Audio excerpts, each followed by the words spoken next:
لما الزوج يتقاسم مع زوجته رغيف العيش يبقى بيحبها. لما يفتكرها بحاجة حلوة وهو راجع من شغله يبقى بيحبها.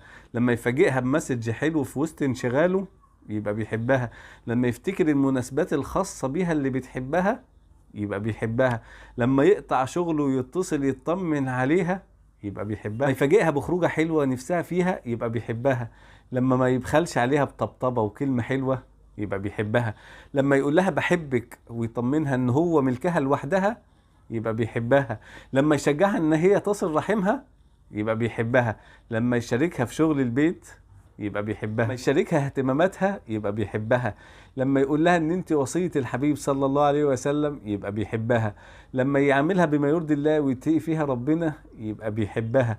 لما يشيلها وقت تعبها ويخاف عليها يبقى بيحبها. لما يقدرها ويكبرها ويحترمها قدامه وقدام الناس يبقى بيحبها. لما تحمل وتولد وشكلها يتغير ويفضل على العهد يبقى بيحبها. لما تبقى تعبانة من الأولاد ويقول لها خدي يوم أجازة وسيبهم لي النهاردة يبقى بيحبها. لما تقوم للبيبي 100 مرة في الليل وهو يقوم مرة واحدة ويقول لها سيبيلي الطلعة ديًا يبقى بيحبها. لما تمر السنين والأيام وتكبر ووشها يكرمس وتفقد رونقها وتبقى بنت ال50 ويفضل يحبها زي لما شافها شابة في ال20 يبقى بيحبها. لما تجتمع فيه كل الصفات دي يبقى بيعشقها مش بيحبها وبس.